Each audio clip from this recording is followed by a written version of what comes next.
Olá, meus amigos, olá, minhas amigas. Aqui é o Birertal.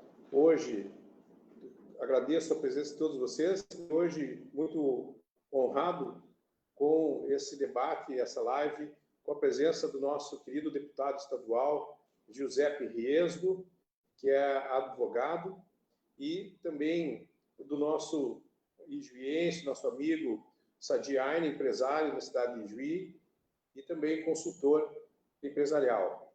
Hoje nós vamos debater sobre a reforma tributária do Estado do Rio Grande do Sul, proposta aí pelo nosso governador Eduardo Leite, do PSDB. Então, eu já convido a todos vocês que estão nos assistindo para que compartilhem essa live nas suas redes, nos seus grupos, para que nós possamos aí ter uma ampla participação desse debate tão importante que é para a nossa sociedade. Então, eu vou iniciar conversando com o deputado Giuseppe, para que ele dê a sua saudação e nos fale um pouco sobre a proposta do PL, que está é o 184 de 2020, que está na Assembleia Legislativa, que o governo, então, do PSDB, do então governador Eduardo Leite, está propondo algumas alterações aí na questão tributária do nosso Estado. Boa noite, deputado. Boa noite, Birertal. Obrigado pelo convite. Boa noite ao Sadi também, por estar aqui conosco, e a todos aqueles que nos acompanham aqui nessa live. Sobre a proposta da reforma tributária, né, o ponto é que Ao meu ver, chamar de reforma tributária esse projeto já é uma grande boa vontade nossa, porque o projeto ele tem muito pouco de reforma tributária e tem muito de aumento de impostos, né? E do debate todo que a gente conseguiu fazer na Assembleia ao longo desse último mês, que o tema foi praticamente só esse lá na Assembleia Legislativa, ficou claro para todo mundo que o objetivo principal do governo é um só, com esse projeto todo, que é manter a sua arrecadação de ICMS, que vai acabar sendo reduzida ao final desse ano pelo fim dos impostos que foram aumentados temporariamente lá no governo Sartori. Esse é o cenário assim, que se coloca, a gente não pode nunca esquecer, né? Aumentos de impostos temporários tendem a ser aumentos permanentes, né? Tem um autor americano aí, o Milton Friedman, que diz que não existe nada tão permanente quanto uma política temporária de governo. Tudo que é temporário no governo acaba se tornando permanente uma hora ou outra.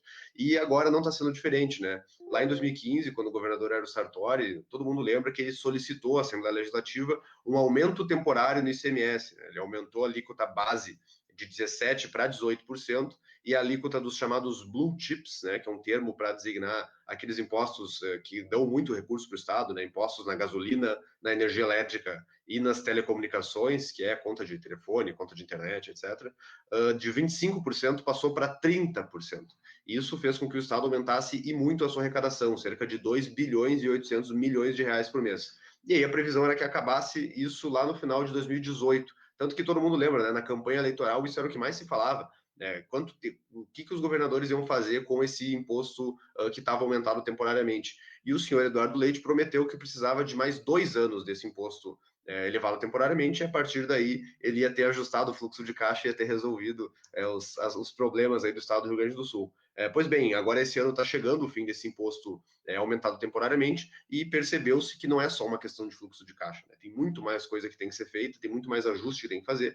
E aí o governador, para evitar esse problema, né, de descumprir mais uma promessa e dizer pedir mais um tempo de alíquotas aumentadas, ele foi e buscou uma outra alternativa, que é deixar esses impostos reduzirem, mas aumentar um monte em outros. Aí ele vai propor uma reforma tributária onde tem aumento no imposto da carne, no imposto do arroz. Todo mundo está falando que o arroz está caro, vai ficar mais caro ainda se for passada a proposta de reforma tributária.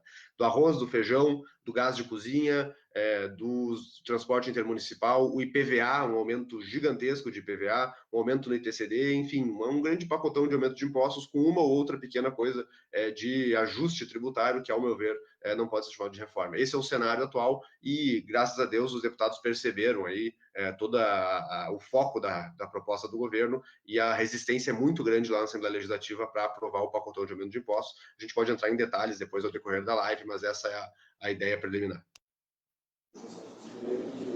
Bem, Sadi, então, dentro dessa perspectiva aí que o deputado nos coloca, com relação a essa proposta do governo do Estado, nós tivemos aí informações, né, que o governador Eduardo Leite, do PSDB, ele está percorrendo as cidades para fazer esse debate, dizendo que está fazendo esse debate com a sociedade. Como você, líder empresarial, enxerga esse debate, se o governo está mesmo ouvindo as lideranças, tanto empresariais como comunitárias, para propor esse aumento de impostos? Então, na verdade, essa reforma tributária, que nada mais é do que um aumento de impostos? Boa noite, Birertal. Boa noite, deputado Giuseppe Resgo. É uma satisfação estar aqui nesse momento discutindo esse tema tão importante para o Rio Grande. Um meu abraço especial a todos os internautas que nos acompanham nesse momento e que seguramente estão muito interessados nesse tema que atinge a todos nós, atinge o consumidor, porque aumenta impostos, principalmente da cesta básica, né? E preocupa, angustia o setor empresarial, o setor produtivo, porque nós já vivemos numa situação de complexidade tributária no Rio Grande que nos tira a competitividade em vários segmentos. E eu tenho a percepção e a leitura que o governador ele não está ouvindo as entidades, porque tem inúmeras manifestações de associações comerciais, das entidades representativas, né, da própria Federação, enfim, se posicionando de forma contrária, porque, como bem esclareceu o deputado Giuseppe, isto não é uma reforma tributária, isto é aumento efetivo da carga de impostos. Eu me detive aqui em alguns temas, em alguns casos que a gente pode colocar ao longo da live, que isso realmente é aumento direto da carga tributária. E que seguramente em alguns segmentos econômicos importantes do nosso Estado, nos tirará ainda mais uma competitividade fragilizada que nós já temos. Então, é com muita apreensão que eu acho que o setor produtivo, o setor empresarial, recebe essa proposta do governo, do Estado, do governador Eduardo Leite, e eu não tenho percebido que as angústias, as insatisfações e as preocupações do setor produtivo estão sendo levadas em consideração na proposta do governo. Esta é a minha leitura.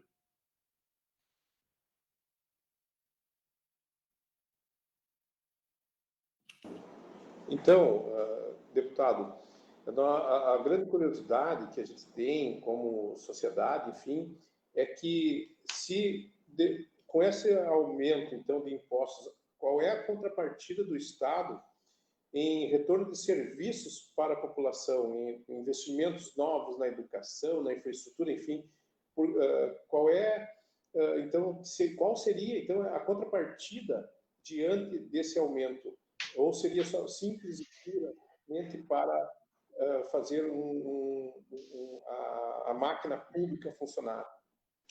Pois é, Bira, tu vê, essa é a pergunta que não quer calar, né? Essa é a pergunta que não quer calar. O que o governo vai dar a mais ou vai retribuir para a população com a aprovação dessa proposta que consolida o aumento que era para ser temporário? Gente, está todo mundo, desde 2015, quando foi aprovado o aumento temporário, contando os dias, contando os meses para que os impostos voltem ao normal aqui no Rio Grande do Sul. Naquela época nos prometeram, são só 3 anos, né? Foi prometido até 2018, são só 3 anos para se ajustar as contas do Estado e depois a carga voltar ao normal. E nesse período, para vocês terem uma ideia, o aumento de receita do Estado, esses 2 bilhões e 800 milhões, representou um aumento de 3% na receita do Estado. Ao mesmo tempo, nesse período que era para se reduzir as despesas, o aumento da despesa do Estado foi de 11%. Então, nem se reduziu a despesa e ainda se aumentou em 11%. Aí agora a gente chega nessa situação onde os 3 anos acabaram virando 5, onde o governo propõe que os 3 anos acabem se tornando permanentes, se tornem algo eterno. O que me garante que isso vai fazer com que o Estado me dê melhores serviços? Olha, sinceramente, é só para compensar toda a irresponsabilidade do governo do Estado, e aqui eu não falo nem só do Eduardo Leite, eu falo de todos os governadores que antecederam a gestão dele. Os gastos públicos, que a gente sabe muito bem, não é simplesmente que nem uma empresa, né? Que o empresário senta, olha o caixa dele, as contas dele, o que ele pode cortar, o que ele pode tirar, o que ele vai ajustar. Não é assim que funciona no Estado, né? Quando eu era mais novo, eu achava que o governador sentava na cadeira do governador, abria a conta lá do governo do Estado, aparecia lá os bilhões que tinha e ele escolhia quanto que ele ia botar nisso, quanto que ele ia botar aqui naquilo. A gente sabe que não é assim, né? Tem muita despesa que é fixa e que é obrigatória. Por exemplo, salários, aposentadorias, pensões, isso não tem como o governo simplesmente cortar ou reduzir. Ele tem que fazer reformas estruturais, alterar a lei para permitir que isso seja feito. E como não foi feito ao longo dos últimos anos, esse ano foi feita uma reforma só, uma grande reforma que é boa, mas não é suficiente, né? Uma reforma administrativa razoavelmente grande, era para ser, só que ela foi menor do que ela deveria ser. Era para ser uma reforma de uma economia de 25 bilhões de reais em 10 anos, e o próprio governo desidratou a reforma, deixou uns pedaços pelo caminho e conseguiu aprovar só 18 bi em 10 anos. Então deixou 7 bilhões aí na mesa que ele poderia ter conseguido. Então, assim, como é que a gente vai esperar de um governo do Estado uma melhoria nos serviços, uma melhoria nos investimentos, uma melhoria na infraestrutura, se esse governo aumenta demais a sua despesa e na hora que ele propõe aumentar impostos, ele propõe só para cobrir o rombo? porque ele não é como se ele tivesse querendo fazer investimentos e melhorias e por isso ele propôs o aumento de impostos para poder dar melhores serviços, o que para mim já nem assim justificaria. Não, ele aumentou demais o gasto e agora ele quer só cobrir o rombo. Então, ao meu ver, nada vai melhorar. Se nós fizermos esse aumento de impostos, na verdade vai piorar, a atividade econômica vai piorar, vai enfraquecer, os empresários vão ter dificuldade, isso faz com que se contrate menos ou se pague menos para os seus funcionários e assim a roda da economia vai travando, vai atravancando e a gente vai colocando obstáculos no meio dela.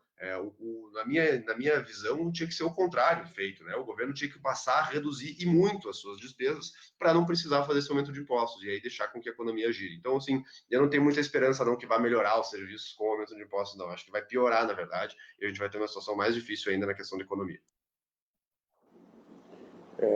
Com certeza. Aí, meu amigo Sadi, com relação a isso, por que, então, o governo não propõe A gente tem visto aí grandes empresas ou deixando de vir ao estado do Rio Grande do Sul, como foi o Mercado Livre, enfim, outras tantas empresas indo embora do estado, fechando suas portas. Claro que nós vivemos uma questão da pandemia, mas como que nós vamos nos recuperar dessa situação da pandemia, a economia, se nós ainda vamos ter como uma dificuldade para investimentos o aumento de impostos? E de que forma, por exemplo, esse recurso do IPVA que o cidadão vai pagar a mais, principalmente os proprietários de carros com mais de 20 anos, né? Agora vão cobrar aí, então, o governo do Aguilera, do PSDB, está propondo, então, um aumento de impostos para esse público, sendo que esse dinheiro poderia circular na economia local, nas economias dos municípios, então, né, terá que ir para o governo bancar a máquina pública. Então, nesse sentido, Sati, como você vê essa forma e como que nós poderíamos ter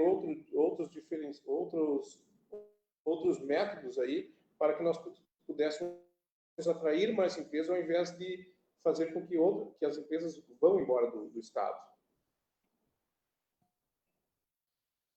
Bem, meu caro Birertal, meu caro Giuseppe e todos os internautas.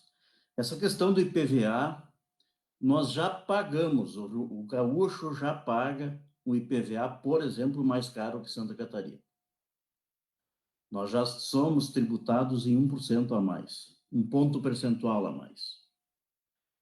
E falando de IPVA, eu particularmente penso que é um imposto totalmente injusto, porque eu pago uma carga tributária ao adquirir o bem, que não é baixa, é alta no Brasil. Depois eu preciso continuar pagando anualmente um imposto para utilizar deste bem que já é meu e que eu já paguei um pacote de tributos ao adquiri-lo. Se nós fizermos uma conta, um automóvel com 20 anos de uso, a gente paga 4 vezes o valor venal dele em tributos, considerando o pacote de tributos da aquisição e mais toda a carga de IPVA e outros impostos no combustível e outras decorrências que tem deste modelo de tributação. Elevar esta alíquota agora, cobrar a mais dos automóveis que têm mais de 20 anos de uso, é uma afronta. Afronta justamente aquela faixa da população que não pode comprar um carro zero, uma caminhonete para fazer um pequeno frete, um pequeno caminhão, e que aquilo ali é o seu meio de sustento, de ganho de dinheiro, e que se tu olhar nesse segmento por aí, esses carros todos, essas caminhonetes, esses pequenos caminhões têm mais de 20 anos. Não pode ficar pagando mais tributo, já pagou tudo que devia. Vai inviabilizar, quem sabe, muitas atividades, mesmo que informais, mas que estão gerando uma renda para uma família. Na minha opinião, isso é uma insanidade. Deveríamos baixar o IPVA e não aumentar. Um outro aspecto, e aí entra um pouco dentro daquilo que eu vivencio, as empresas que têm frotas. Vocês já perceberam que nenhuma locadora emplaca carro no Rio Grande do Sul? Mas eles estão aí rodando. Por que não emplaca aqui? Os frotistas. Olha o peso dessa conta por uma frota de automóveis, de caminhonete, né? E por aí tu pode fazer uma série de indagações e ver que o que nós vamos estar mandando embora essa gente do Rio Grande. Sem contar que muitos gaúchos vão arrumar um endereço em Santa Catarina e vão emplacar seus veículos aqui no estado vizinho. Porque um carro de 100 mil reais hoje é a grande maioria. Vamos pegar uma faixa de preço de 100 mil. Santa Catarina paga 2 mil de PVA, o Rio Grande do Sul vai pagar 4. Não se justifica. Não 4 por 30 anos. 4 por 30 anos. Essa é a proposta. 30 anos, por favor, né? Então, são essas contas que às vezes não aparecem muito e que vão tirando a sustentação da competitividade do Rio Grande. É o custo de energia, é o custo do combustível, é o IPVA, né? É o ICMS, e assim vai. A gente pode estar listando uma série de questões aqui. Mas eu não vejo o governo querer se financiar, buscar recurso, tributando a mais os veículos novos e tributando uma frota velha que é justamente quem não tem condições de comprar um carro novo. Isso vai na conta de toda uma proposta, né, de encontro, né, às demandas sociais. Eu acho que o governador está totalmente equivocado nesse tema. Em 30 anos, tu paga o imposto mais um carro para o Estado. É mais ou menos isso, né? Então, eu vejo que essa reforma ela atinge realmente a população mais desassistida, talvez, ou mais frágil na questão econômica, e principalmente, deputado, com relação aos itens da cesta básica. Eu gostaria que o senhor falasse um pouco para nós isso, porque pelo que eu li da proposta, ela apresenta algumas questões meio que engraçadas, sei lá, se dá para chamar, não sei como o termo, assim, meio duvidosas, assim, da boa intenção do governo. Por exemplo, tem uma parte aí que ele fala que a redução, então, ele vai aumentar os impostos com alguns itens da cesta básica, mas aquele pessoal que tem o cadastro único poderia fazer, então, o uso do cadastro no mercado para ter a redução. Como que funcionaria isso? Eu não consegui entender essa parte da proposta do governo. Como que ele pensou isso, né? Essa questão de, eu chego lá no mercado, eu compro, então, os alimentos, e daí na hora eu apresento o cadastro único, daí eu vou ter um desconto. É isso mesmo? Não é essa linha. Não é essa linha. A ideia do governo é a seguinte, tá, Birertal? É o seguinte: o governo vai aumentar impostos da cesta básica, e muito, tá? E muito. Ele tem essa linha de dizer que vai simplificar o sistema tributário, chega a ser piada, né? Qualquer pessoa que sabe o mínimo de tributação sabe que isso é uma piada. Ele diz que vai simplificar o sistema tributário ao tornar o número de alíquotas menor, vai reduzir o número de alíquotas para 2. Como se o número de alíquotas fosse a maior complexidade do sistema tributário. A gente sabe que a complexidade está em tudo que é lugar, né? São as obrigações acessórias, são os créditos presumidos, são as reduções de base de cálculo, é a substituição tributária, é uma confusão toda o ICMS. Então, o número de alíquota, olha, aqui ó, para o número de alíquota, não é algo tão importante. E aí, beleza, ele diz isso. E aí ele estabeleceu que vão ser 2 alíquotas, a alíquota de 17% e a de 25%.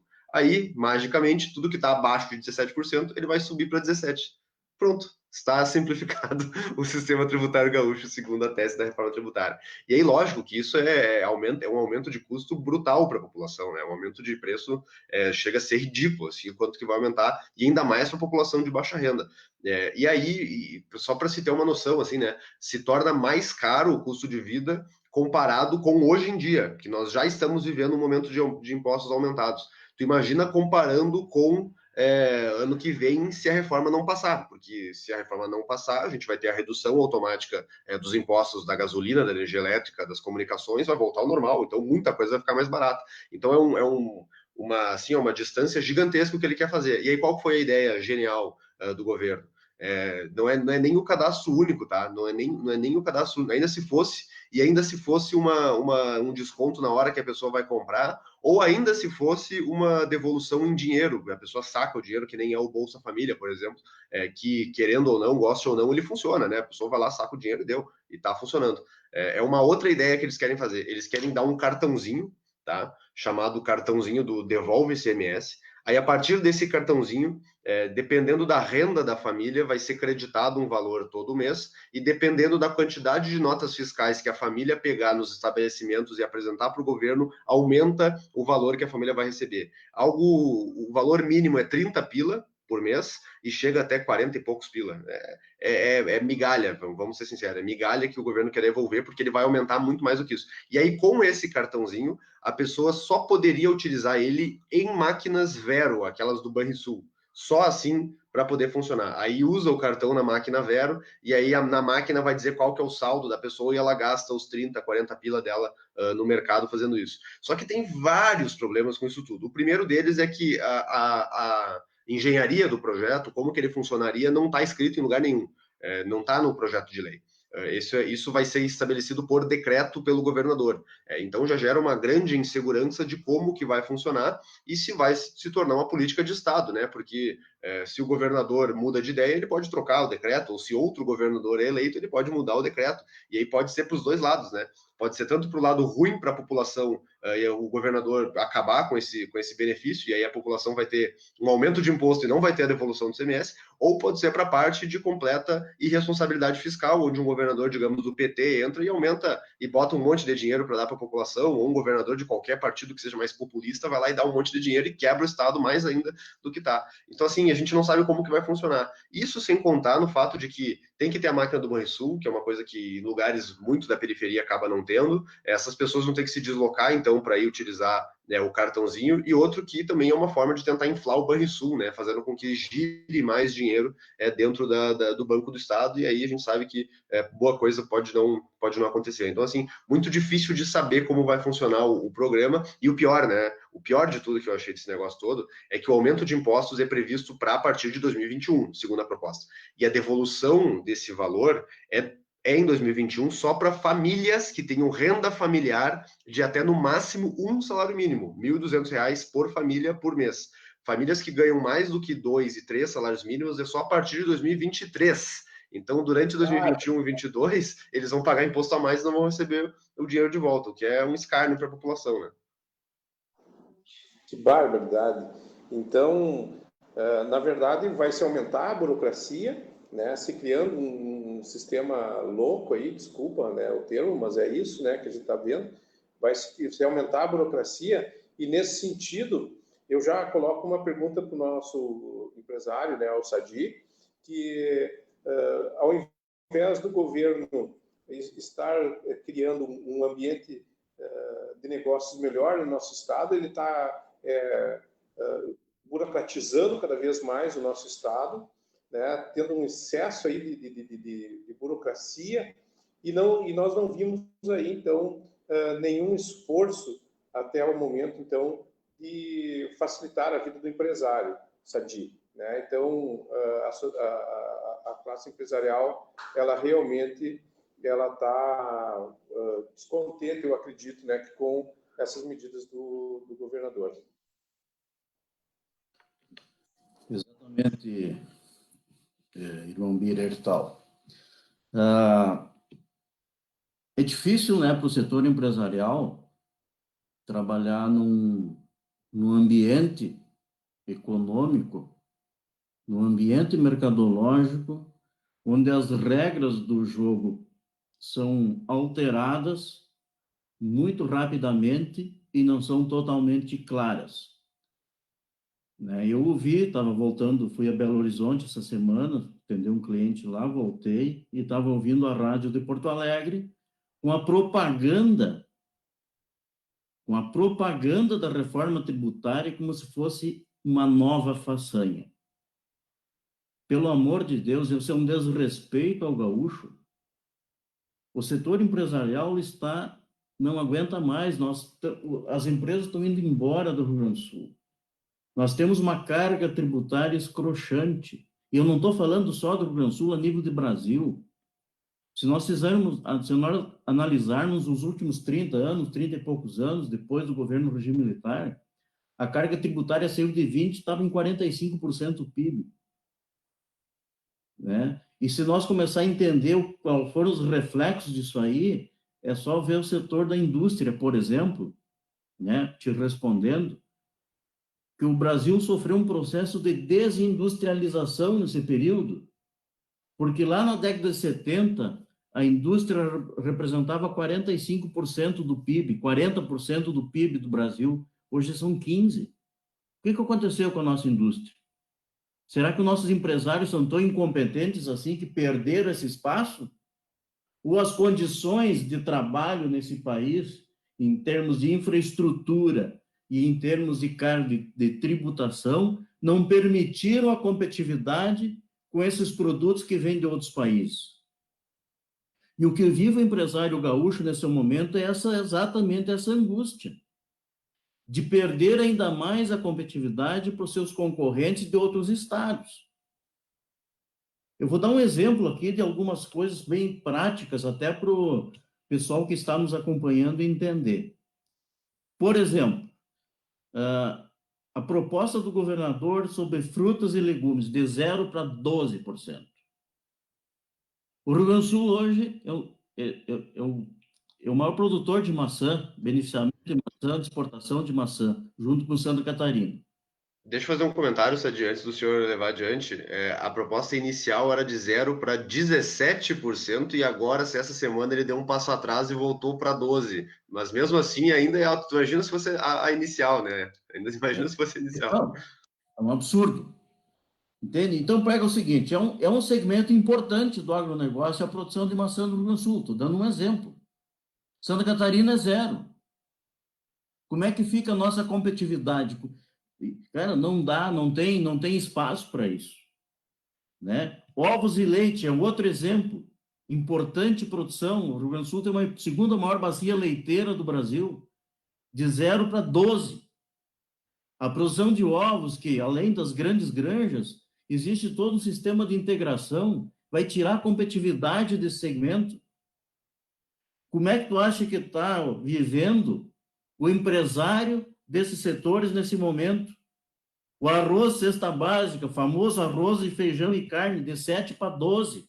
Consumidor lá que hoje está achando caro comprar esse insumo da cesta básica. Né? Outra coisa, o Rio Grande do Sul é o maior produtor de arroz do Brasil, nós temos aí 1 milhão de hectares. Produz, beneficia e vende para o Brasil inteiro. Vai ficar mais difícil. Daqui a pouco estão zerando as alíquotas de importação, começa a vir arroz de fora. Né? E por aí dá para ir fazendo uma série de analogias, né? E os impactos disso tudo. Eu estava lendo um artigo agora de tarde do setor de bar e restaurante, estão extremamente preocupados, estão quase numa situação terrível em função de toda a pandemia. Aumenta a carga tributária, aquisição de insumos, gás de cozinha mais caro, ou seja, o custo da alimentação fora de casa vai ser um absurdo que vai aumentar. E hoje existe um modelo de trabalho, principalmente nos grandes centros, que o cara não consegue almoçar em casa, vai ter que almoçar fora de casa. Vai ter que fazer sua refeição fora de casa. Olha o custo, o impacto que isso terá nessa economia toda. O trabalhador que precisa se alimentar fora de casa, no seu regime de trabalho, no seu turno de trabalho, vai pagar mais caro. Então, o empresário que está em todos os segmentos hoje, ele está apreensivo. Porque nós já estamos vivendo um arroxo desse aumento que o deputado Giuseppe bem elucidou para todos nós. Esperávamos todos agora uma redução para termos um fôlego. principalmente nesse momento delicado da economia, pós-pandemia. Pelo contrário, nós vamos alargar o período de tarifas majoradas e ainda vai ter aumento. Isso é um contrassenso nesse momento. E o dever de cada para diminuir o peso do Estado, para diminuir o tamanho do Estado, nós não estamos vendo nada. Só tem uma forma do Estado se viabilizar daqui para frente. Em todos os níveis, federal, estadual, municipal, estamos aí na véspera de pleitos, né, municipais. Não cabe mais esse inchaço da máquina pública, serviços inoperantes, ineficientes com esse alto custo. Estado burocrático pesado, né? O setor empresarial, eu costumo dizer sempre o seguinte, que o tamanho do Estado não cabe na nossa economia. A nossa economia hoje está frágil perante um Estado agigantado, pesado, custoso e inoperante, sem falar dos aspectos de corrupção. Então, acho que nós temos um desafio gigantesco pela frente. Que bom que tem um deputado que tem uma mente aberta, brilhante, enxerga diferente, né? E eu acho que a Assembleia Legislativa, os deputados hoje do Rio Grande do Sul, têm um desafio gigantesco. Primeiro, não deixar passar essa reforma. E segundo, para começar a propor soluções para diminuir o peso do Estado, para que não precise mais aumentar a carga tributária, né? Então, o desafio é gigantesco, a gente sabe da situação do Estado. Mas nós não podemos aceitar de forma alguma essa proposta, né? Nem parecida. Não é inaceitável o aumento de carga tributária nesse momento.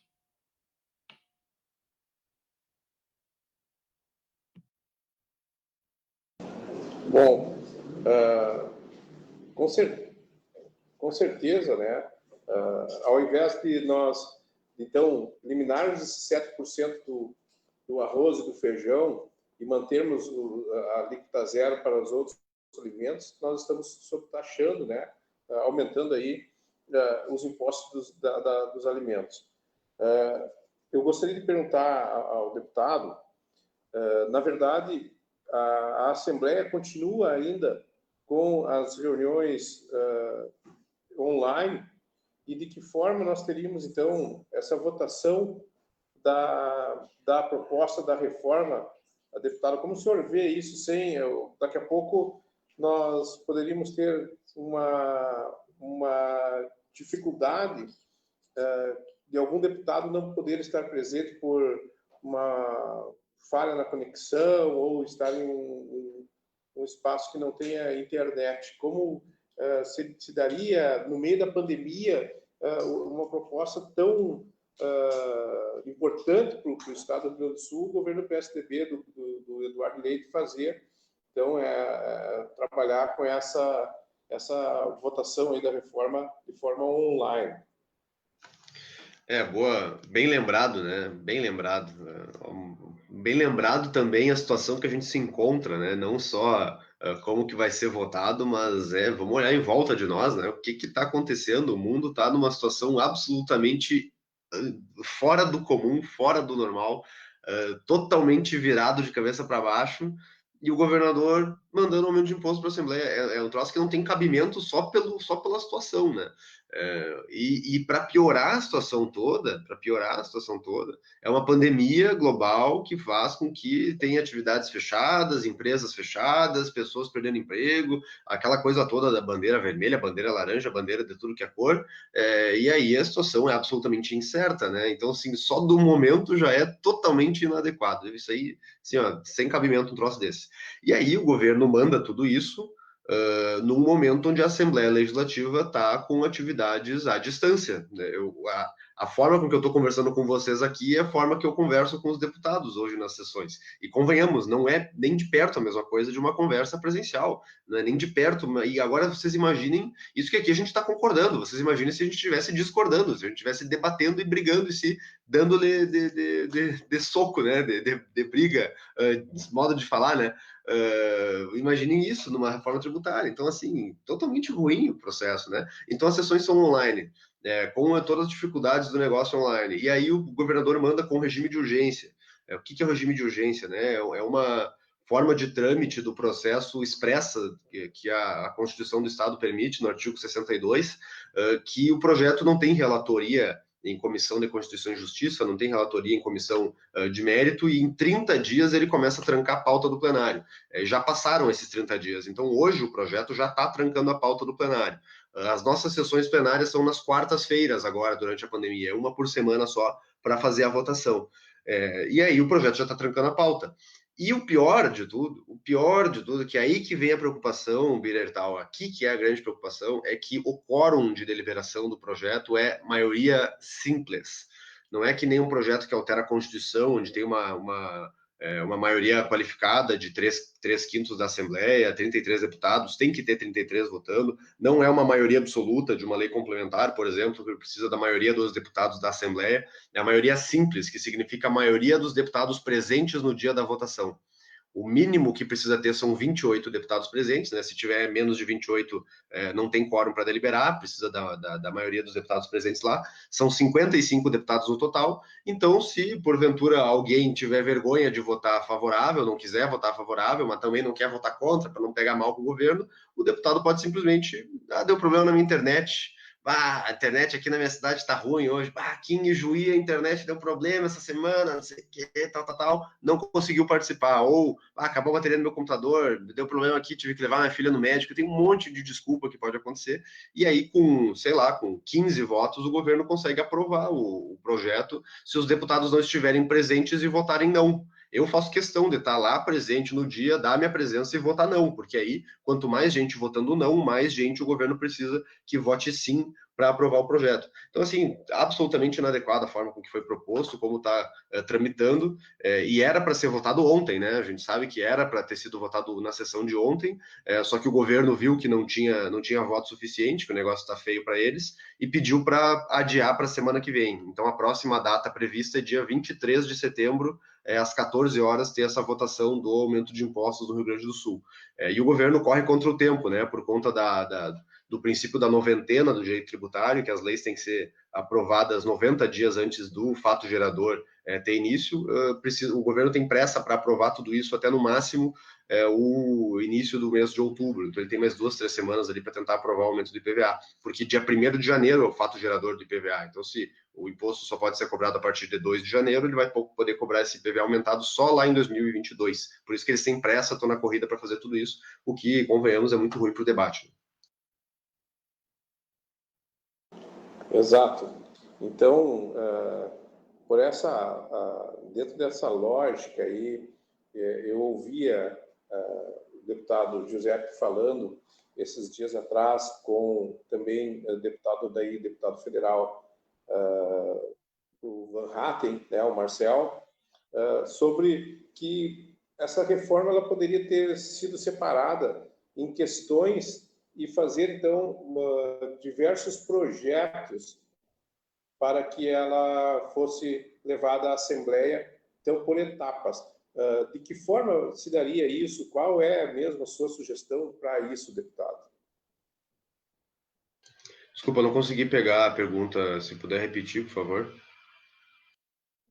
Eu ouvia o senhor e o Marcel Van Hatten, que é deputado federal aqui pelo Rio Grande do Sul, né, do Partido Novo, debatendo sobre isso e que poderia ter sido feita uma proposta pelo governo do Estado em separado. Questões... sim, tá. Entendi. Diversos projetos.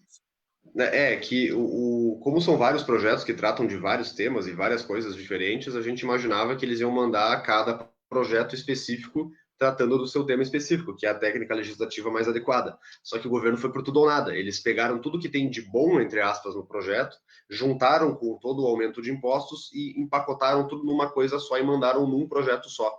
Então, eu não tenho como votar. Tem gente que fala, por que tu não vota a favor daquilo que é bom e contra aquilo que é ruim? Porque não dá. É sim ou não num pacotão, né? Num projetão inteiro. Então, não tem como fazer isso. Eu acho que o mais adequado seriam ser vários projetos separados, diferentes, para a gente poder separar o que é ruim, votar o que é bom e levar adiante dessa forma.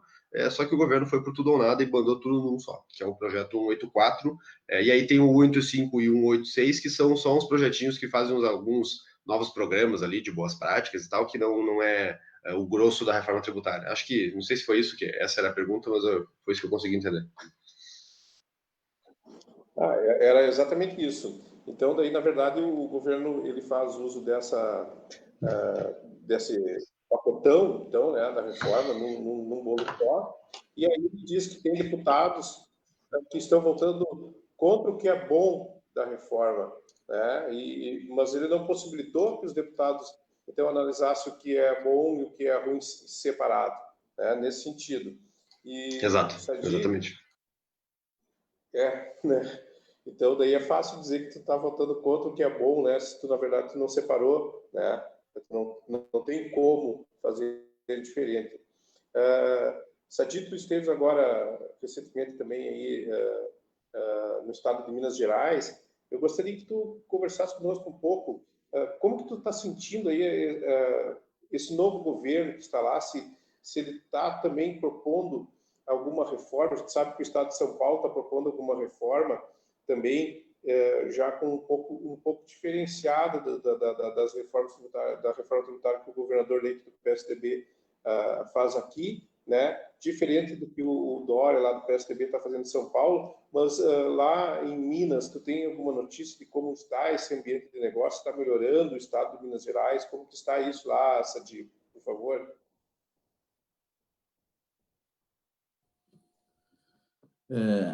Vou fazer um comentário bem rápido, porque eu vou e volto, né, faço o meu trabalho lá no meu cliente, onde eu tenho consultoria, mas o que se percebe em Minas é uma percepção daí de andei em várias regiões já do estado, Minas foi destruída, né?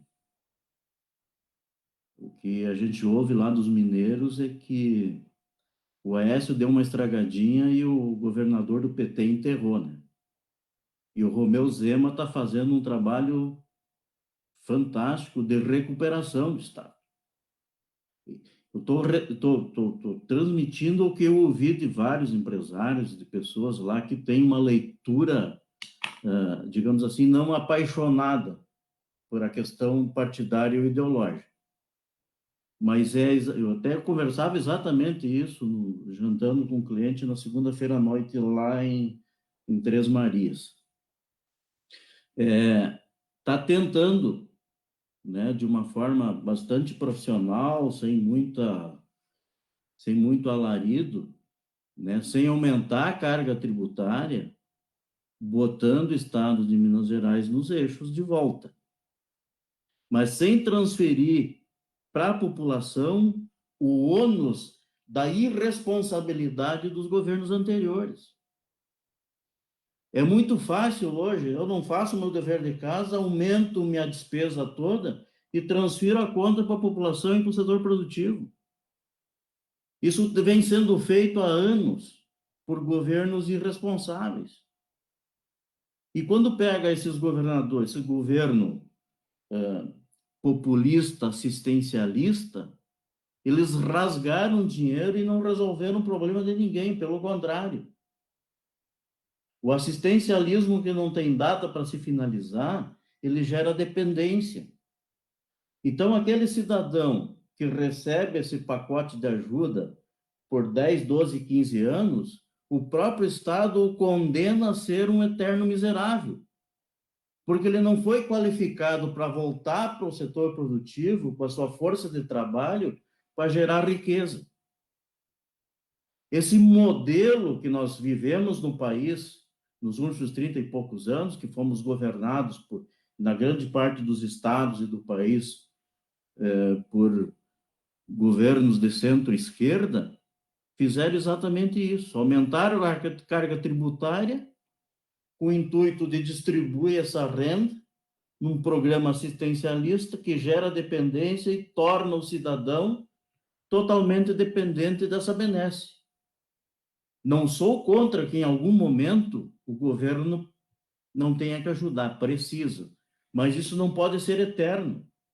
Nós precisamos qualificar o cidadão E é ele que deve ser o motor gerador da riqueza e da economia, não é o Estado.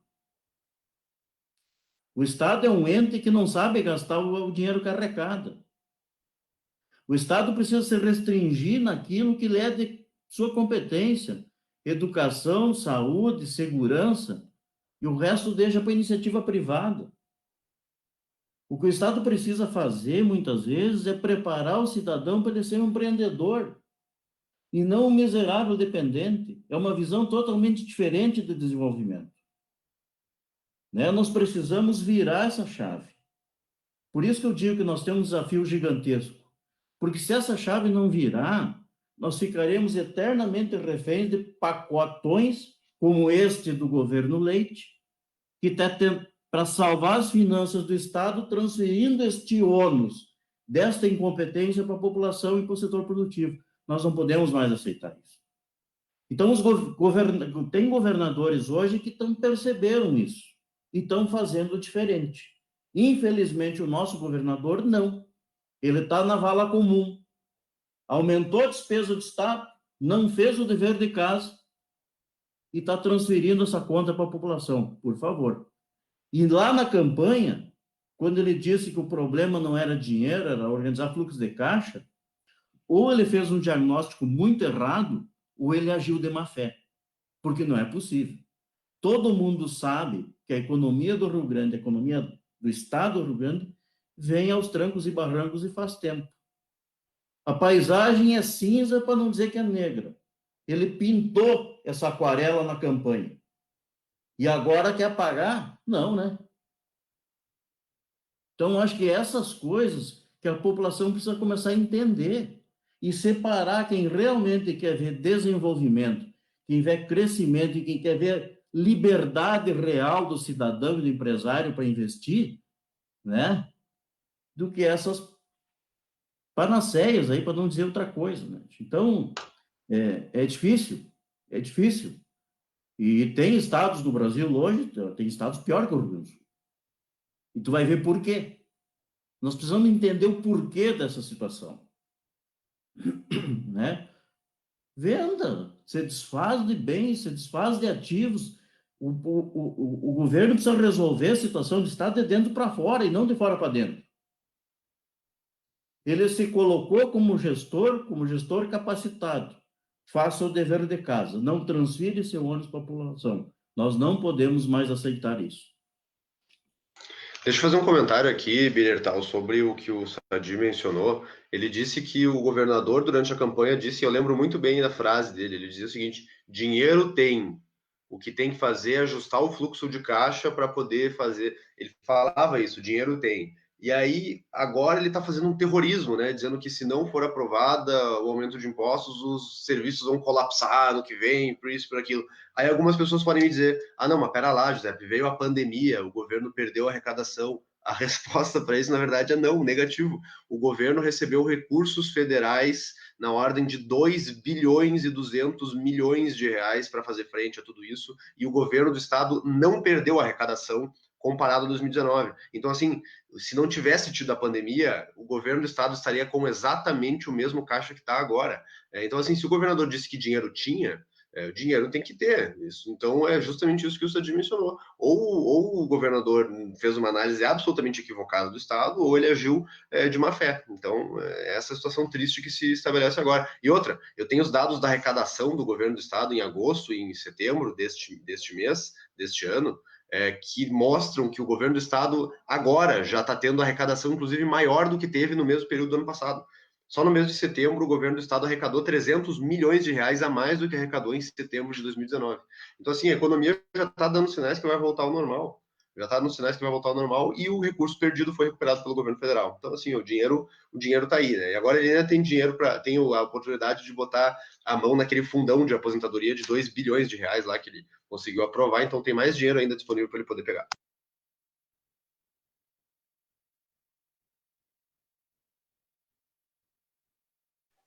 Justamente, então, deputado, né, diante de toda essa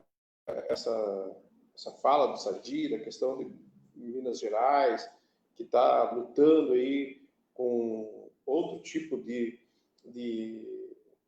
de soluções para que o povo volte a ter um Estado forte, né, sem repassar esse custo da máquina pública, da ineficiência da máquina pública para o cidadão, né. Eu gostaria que o senhor comentasse também com relação aí a como que São Paulo, que é do mesmo partido aqui do Rio Grande do Sul, do PSDB, está fazendo, propondo a sua reforma lá, que a gente tem conhecimento, né? Eu acredito que o senhor também tenha alguma questão assim, de qual é o modelo que São Paulo está adotando na reforma tributária e nas reformas que está promovendo no Estado. Se o senhor tem condições de nos falar sobre isso também.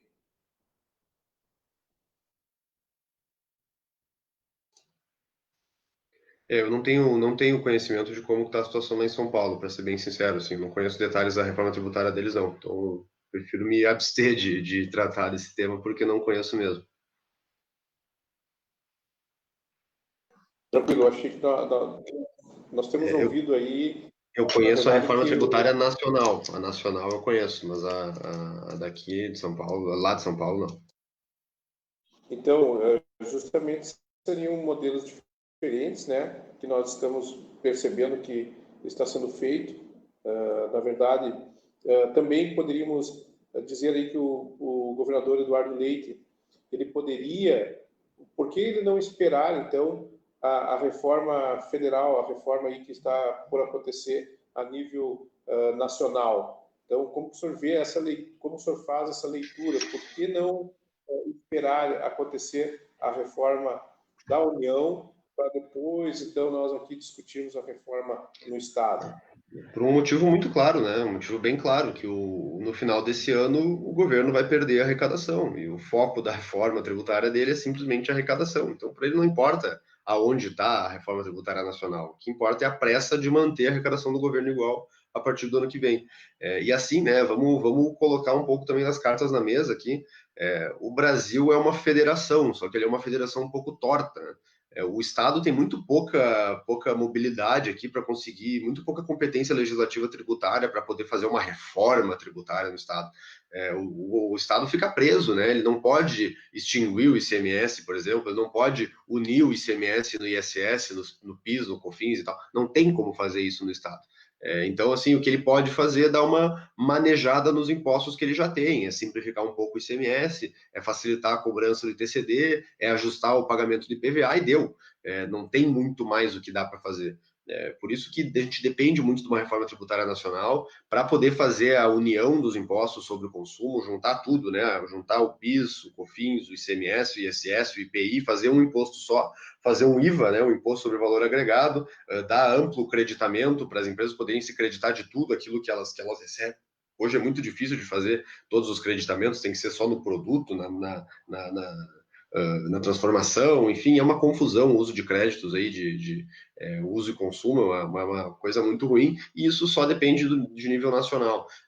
Do que eu tenho falado com deputados federais, me parece que a PEC 45 está bem avançada, pelo menos estava até 2 semanas atrás, quando eu conversei com eles, e ali a ideia é justamente essa: extingue o ICMS, extingue o ISS, extingue o PIS/COFINS, extingue IPI, junta tudo numa coisa só e deixa acreditamento amplo, uma alíquota só, e era isso aí. Entende? Isso faz com que a gente tenha certeza de quanto que tem de imposto nas coisas. Se eu perguntar para vocês aí, perguntar para o Sadir, quanto que tem de imposto num celular? A resposta é não sei. Quanto que tem de imposto num lápis? A resposta é não sei. E se eu perguntar para qualquer pessoa na rua, quanto que tem de imposto? Não sei, não sabemos. Agora, se a gente fizer uma reforma tributária nacional, onde a gente tenha um imposto sobre consumo só, um IVA, que tem uma alíquota definida, calculada por fora do valor do produto, né? Aquilo, por exemplo, eu te vendo a R$100 uma coisa, o imposto é 20%, tu vai pagar R$100 mais 20. Hoje é o contrário, né? Hoje é por dentro o cálculo do imposto. Se eu te vender uma coisa a R$120, ali dentro vai ter 20 e tanto de imposto, e eu receber menos do que 100, então acaba aumentando a alíquota, né? Fazendo tudo isso, eu vou saber que se eu tiver uma alíquota de IVA de 20% calculado por fora, o imposto sobre esse lápis vai ser 20%. O imposto sobre o celular vai ser 20%. Aí é fácil de saber. Hoje não tem como saber isso e não tem como resolver isso com reforma tributária estadual. Infelizmente não tem como. Eu gostaria que pudesse, mas infelizmente não tem como. E aí a pressa do governador é porque ele quer manter a arrecadação e aumentar impostos. É simples e puramente por isso. Caro amigo Sadi, então, o papel da Federação está sendo preponderante nessa luta aí, principalmente, né, a Federação que agrega aí as entidades empresariais do Estado do Rio Grande do Sul, né, ela tem tido um papel importante nesse debate, principalmente batendo contra. E ela defende, então, que muito melhor seria se nós tivéssemos aí um incentivo à atividade produtiva para aumentar a arrecadação, né, Sadi? Então, como você vê o papel das associações, enfim, como que está esse ambiente dentro das entidades representativas industriais, comerciais, enfim, desses setores aí da economia gaúcha? As entidades, né, não só a Federação, a própria FEComércio, através dos Sindlojas e das associações comerciais e industriais dos municípios, né, tem se posicionado e manifestado em vários fóruns, em várias situações, a sua angústia e a sua preocupação com esse pacote e se posicionando totalmente contrário. Por uma razão muito simples. Resumindo essa conversa toda, o incremento de arrecadação, o pacote fiscal do Estado, a chamada reforma tributária, vai impactar, sim, em aumento de arrecadação. Muito bem esclarecido aí pelo deputado Giuseppe nessa live. E esse aumento de arrecadação, já tem estudos que confirmam, não é o Sadi que está inventando a história, que tem impacto negativo sobre o PIB e sobre o emprego. Quando você tem impacto negativo sobre PIB e sobre emprego, é porque este pacote tributário afeta a vida das empresas, do setor produtivo. E é por este motivo que as entidades, Federação, FEComércio e outras, estão se posicionando contra. Porque nós já temos uma carga tributária elevada e esse aumento de carga tributária vai afetar a vida dos empregos. Ou seja, nós estamos vivendo uma situação de desemprego por conta da pandemia. Passa a pandemia. A situação, os sinais da economia já mostram que estamos em recuperação. Eu viajei agora e o avião completamente lotado. Distanciamento social é um troço hoje meio fabuloso. No avião pode. 100% lotado o voo de ida e de volta. Então, o quê? Por quê? Alguém está viajando, precisa trabalhar, as coisas precisam acontecer. Porém, né, passando essa proposta na Assembleia, o governo sendo vencedor, o ano que vem nós vamos ter uma segunda onda dessa epidemia. Por causa da perda de competitividade, eu estou insistindo muito nesse tema, porque o mundo aí fora, o mundo real, para uma empresa sobreviver, além de toda a questão de competência de gestão, qualquer produto hoje, que estão quase todos comoditizados, precisa ser competitivo, ou seja, eu tenho que ter condições de igualdade de brigar nesse mercado. Se o meu competidor de outro estado tem benefícios fiscais ou ele tem uma carga tributária menor, ele é mais agressivo no mercado e eu fico fora. Eu não vou pagar mais caro porque o produto é made no Rio Grande do Sul. Isso aí acabou. Então, esta preocupação, ela está no seio hoje das entidades representativas, né? E tenho visto que as boas cabeças da nossa Assembleia fizeram essa leitura, estão entendendo e vão se posicionar contra. Eu tenho convicção disso, né? A minha expectativa é muito grande em relação que a Assembleia não aprove esse pacote. É muito importante a mobilização, talvez a nossa mobilização em relação aos nossos deputados regionais aqui, né, de não aprovar isso. Isso é dificuldade a mais. Lá na frente, essa conta vai chegar de novo. E aí nós perdemos um tempo. Aí nós destruímos empresas. Aí nós geramos mais um banco de desempregados no Rio Grande do Sul. Para que fazer isso? Ajusta, modifica, né? Mas não eleva a carga tributária. Diminui o tamanho do Estado. Venda essas estatais que estão aí já, que não resolve nada, né? Mas não onera quem está trabalhando e gerando riqueza para o Rio Grande e para o Brasil. Nós não temos mais capacidade, setor produtivo não tem mais capacidade, fôlego e espaço para pagar mais impostos. Principalmente porque, muito bem colocado pelo doutor José, nós não enxergamos absolutamente nada de retorno disso. Nada. Em que vamos melhorar em um governo arrecadando mais? A gente não sabe. Isso não é claro. Aliás, a gente já sabe, né? Nada, como bem disse o deputado. É simplesmente para ajeitar a caixinha do governo e eles ficar na posição, no status quo que sempre estiveram. Cara, não cabe mais isso. Não cabe mais. Precisamos repensar o Estado, o tamanho do Estado, né?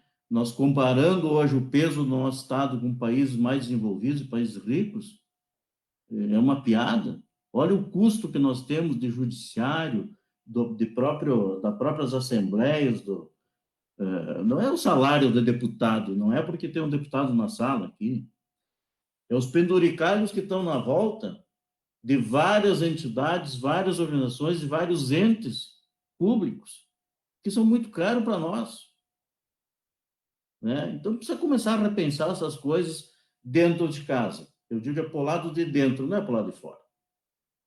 Assim, nós precisamos tornar o Rio Grande, que já foi o celeiro do país, já foi um estado, né, à frente, e nós estamos ficando para trás. As empresas estão indo embora ou não estão vindo.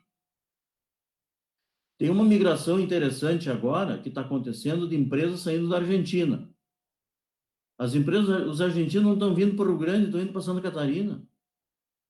E existe um outro movimento de empresários do Rio Grande do Sul indo para Santa Catarina e outros estados. Por quê?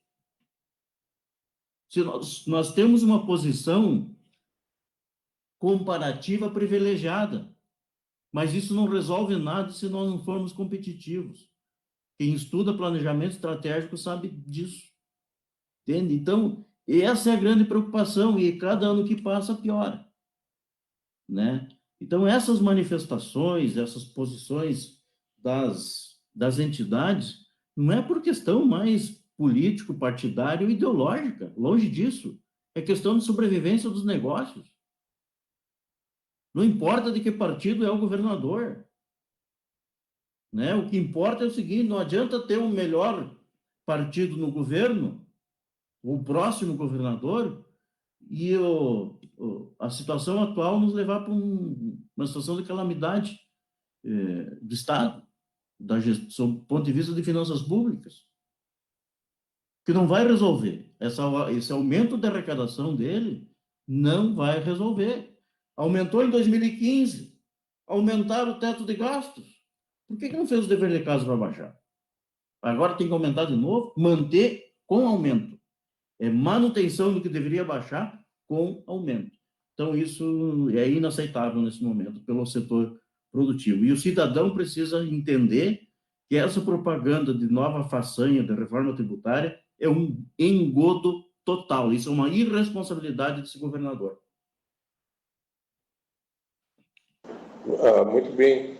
Na verdade, hoje, se eu não me engano, eu vi isso, que nós estamos hoje com mais gaúchos recebendo auxílio emergencial do que com carteira assinada, né? Nós temos muitos gaúchos aí, não sei se chega a ser a essa proporção aí que nós temos mais, com certeza não, né? Mas são muitos gaúchos hoje recebendo auxílio emergencial devido aí à pandemia. e a questão do trabalho, enfim, né, ela está diminuindo os postos de trabalho drasticamente no estado do Rio Grande do Sul. Então, se nós não melhorarmos o ambiente de negócios para que os empresários continuem aqui e cheguem novos empresários a investir no estado, um estado competitivo, né, na questão tributária, principalmente que nós estamos falando aqui, essa realidade da extinção de postos de trabalho, ela levará aí um bom tempo aí ainda, nós vendo os postos de trabalho fechando, as empresas indo embora, como você disse, não escolhendo mais o Rio Grande do Sul para se instalar, indo para outros estados, aqui mesmo na região sul, como Santa Catarina e Paraná, que estão melhor organizados, melhor planejados, né? Então, eu pergunto ao deputado, o Sadi colocava a questão dos altos salários, nós também temos aí a questão do fundo partidário. Vou só fazer um comentário aqui que nós não vamos utilizar esse fundo partidário também. Agora, como pré-candidato, nós estaremos optando por não utilizar esse fundo partidário. E aí eu lhe pergunto assim, também não seria uma questão de mexer no duodécimo, que é o repasse, então, que o Estado faz para a Assembleia? Não deveria também entrar em debate isso? O governador, ele fala que teria recursos, que teria outros mecanismos, mas ele não apresenta nada novo. Será que esse valor também repassado ao Judiciário, Tribunal de Contas, enfim, Ministério Público, não seria por aí também mexer nessa estrutura? Claro, né? Certamente, obviamente, eu diria, né? Tanto o duodécimo quanto levar adiante a reforma da Previdência dos militares, quanto levar adiante a extinção das fundações, quanto levar adiante revisar os benefícios dos servidores da Fazenda, que têm os seus prêmios de produtividade pela arrecadação, quanto os honorários de sucumbência da Procuradoria-Geral do Estado, quanto as privatizações que faltam ser feitas, levar também em consideração a privatização de outras empresas, não só essas que estão aí, enfim, tem um monte de coisa que dá para fazer. E sobre a PEC do duodécimo, ela tornaria mais justo a distribuição dos recursos públicos, né? E segundo um estudo feito por nós, pela nossa bancada, se tivesse sido aprovada a PEC do duodécimo lá em 2016, quando o governador Sartori propôs, o Poder Executivo teria deixado de repassar para os outros poderes 4 bilhões e 800 milhões de reais. Daria um belo de um alívio no caixa do Poder Executivo se tivesse sido aprovado. Muita gente diz que não, o duodécimo não resolve o problema. Claro que não resolve, mas ele ajuda, né? Tudo ajuda. De grão em grão a galinha enche o papo, como já diria, né? Não precisa fazer uma coisa só para salvar tudo, de pouco em pouco vai se melhorando. Só que o governo se recusa, o governador se recusa. A gente implorou para uma reunião com ele. Nós temos uma frente parlamentar, que é a Frente Parlamentar de Combate aos Privilégios. A gente teve que implorar para uma reunião com ele para falar, governador, a gente quer levar a PEC do duodécimo adiante. O que ele fez? Ele não se prestou a se reunir com a gente, mandou o Procurador-Geral do Estado nos enrolar e não propôs a PEC do duodécimo. A gente teve que fazer a própria Assembleia. Agora a gente está querendo fazer uma PEC do teto de gastos, ou um congelamento, enfim, e parece que isso também não passa pela ideia do governo. Então, assim, né, tem tanta coisa que dá para ser feita que parece que não vai adiante. O governo parece que trabalha contra a redução de despesas, né? Toda semana tem na Assembleia um projetinho novo de criação de cargos na Defensoria Pública não sei aonde, criação de cargos no Ministério Público não sei aonde, cria tantos CCs, tantos funcionários de carreira, tanto não sei o quê, e aí é só a gente gritando lá, dizendo que, cara, não, para de aumentar custo, para de aumentar novos cargos, e o governo parece que não se mobiliza. Então tem muita coisa para fazer, sim. A gente pode ficar horas aqui falando do que dá para fazer.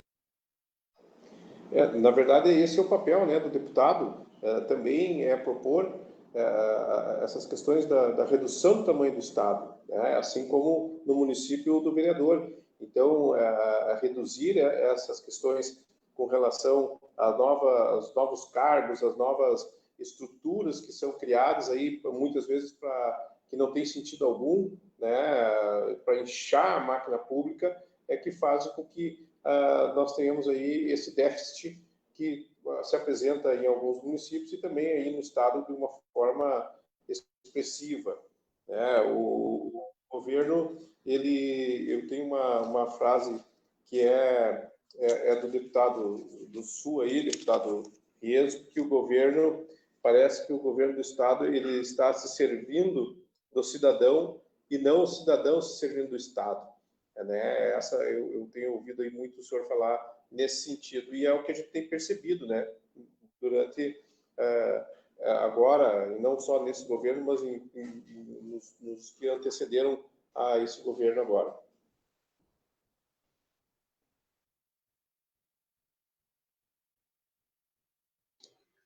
Foi uma pergunta? Não sei, achei que era uma afirmação. É uma afirmação, justamente, a sua afirmação, né?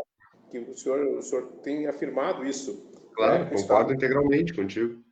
não o contrário, né?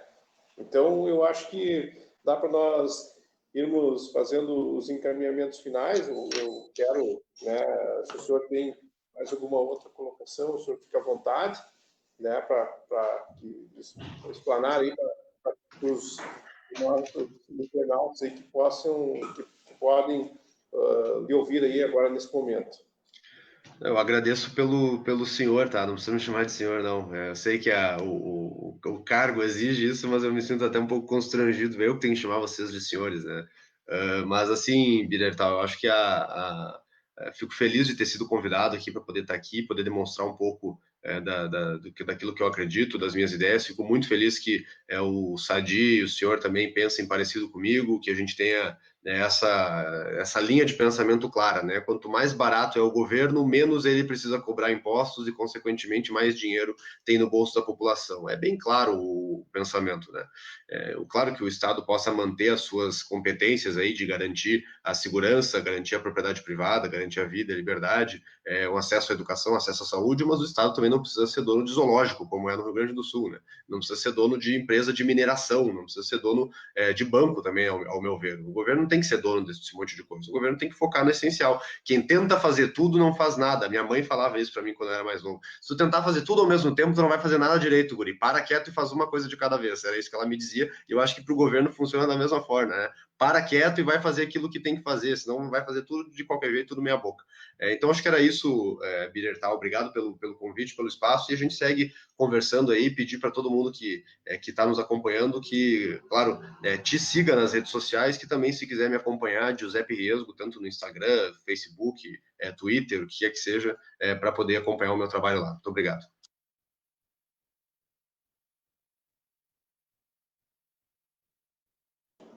Sadi, pode fazer, então, a sua explanação aí, Sadi, final aí, né? Meu caro Bidertal, né, pré-candidato a vereador em Juí, espero que tu tenha sucesso na tua jornada, né? Estamos juntos aí nessa tarefa.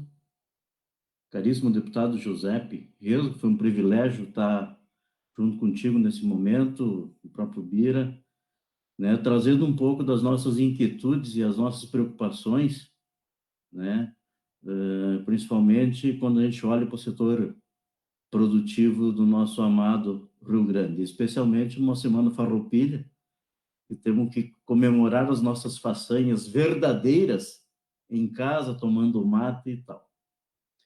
Né? E eu espero que o povo gaúcho não tenha vergonha dessa nova façanha proposta por esse governador nos próximos anos. E que a lucidez esteja com os deputados, assim como está com o Giuseppe nesse momento, de não deixar passar isso. Isso representa atraso para o Rio Grande. Tem outras coisas importantes que podem e devem ser feitas pelo governo. A gente sabe, os deputados sabem, e o governo, seguramente, se ele tiver boa intenção e competência, ele também sabe. Agora, se ele quiser continuar pintando bandeirinha e paisagem e brincando de aquarela, aí não vai ter jeito, aí vai ser difícil. Talvez, em algum momento, vão ter que buscar os dispositivos constitucionais para impedir que ele continue fazendo bobagem. Né? Essa é a minha leitura.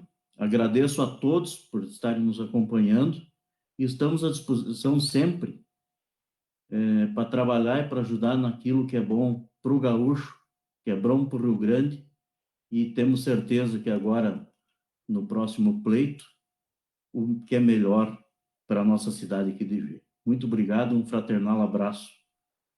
a todos vocês. Bom, muito obrigado, né, a todos que estiveram conosco até agora. O deputado Giuseppe Riesgo, nós agradecemos aí pela sua participação, pela sua dedicação aí conosco. Ao Sadi também, meu irmão aí, muito obrigado por ter aceito esse convite de estarmos aqui hoje conversando sobre esse tema tão importante para o nosso estado. Eu quero deixar aqui também as minhas redes sociais, meu Instagram, o Facebook, Bidertal, para que a comunidade possa conversar comigo, assistir às propostas.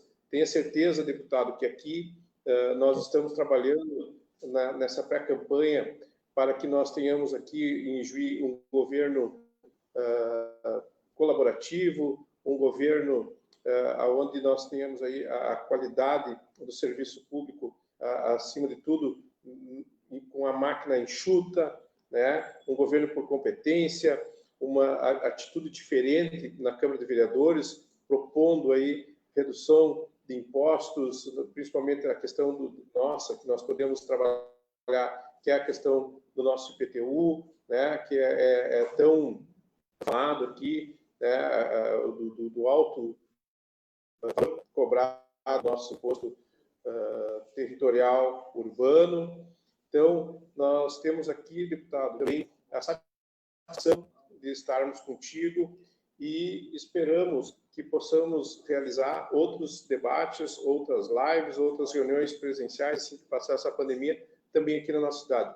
Então, eu agradeço a presença de todos, agradeço aqui aos amigos que estiveram comigo aqui na retaguarda, o jornalista Rafael Kest, que me acompanha, o Guilherme Ávila, que está também na tecnologia da informação, e o espaço aqui cedido pelo amigo aqui, o Alessio Bastos, então, que está conosco. Então, nós agradecemos a todos então, pela presença, e na próxima quinta-feira teremos mais um tema importante aí para a nossa comunidade. Muito obrigado, fiquem todos com Deus e até a próxima.